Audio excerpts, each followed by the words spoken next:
चुनावी है और चुनाव के लिहाज से सभी पार्टियां जो हैं वो तैयारी कर रही हैं और ऐसे में सीट बंटवारा जो है वो चुनाव से पहले काफी महत्वपूर्ण हो जाता है।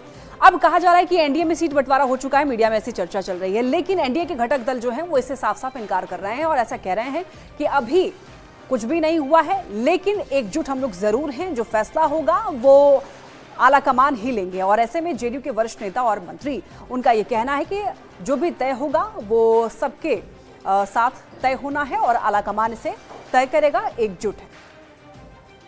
बिहार सरकार के मंत्री विजय चौधरी सर, अचानक से मीडिया में खबर आने लगी कि एनडीए में सीटों का बंटवारा हो गया है और बराबर सीट पर जेडीयू और बीजेपी लड़ेगी।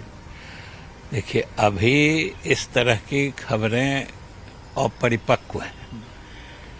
इस संबंध में इतना ही निश्चित है या सुनिश्चित है कि सीटों के बंटवारे के संबंध में एनडीए के सभी घटक दलों के बीच पूर्ण समझदारी है। कोई आपस में इसमें न कोई विवाद है न कोई दिक्कत है, लेकिन अभी समय ही परिपक्व नहीं है। अभी समझदारी के स्तर पर सारी चीजें मतलब अविवादित हैं, इसलिए समय आएगा सब कुछ साफ हो जाएगा। मतलब कि समझदारी के स्तर पर सर तालमेल बैठ चुका है। बिल्कुल समझदारी से तालमेल है, तभी तो गठबंधन है और कितने अच्छे से चल रहा है। देश में प्रधानमंत्री जी के नेतृत्व में पूरे विश्व में भारत का नाम हो रहा है और नीतीश कुमार जी के नेतृत्व में पूरे देश में बिहार का नाम हो रहा है।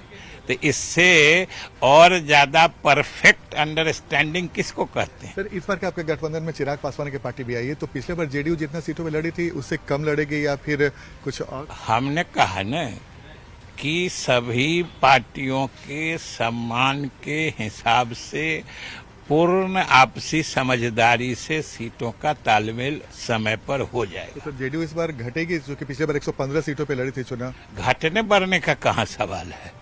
हमने कहा न कि सभी पार्टियों के लिए सम्मानजनक समझौता होगा। सर, ये कब तक उम्मीद है सीटों के बंटवारे? अभी तो इसमें टाइम है। तो हमारे साथ बिहार सरकार के मंत्री विजय चौधरी, कैमरामैन दीपक के साथ आनंद अमृतराज, न्यूज 18 नेटवर्क, पटना।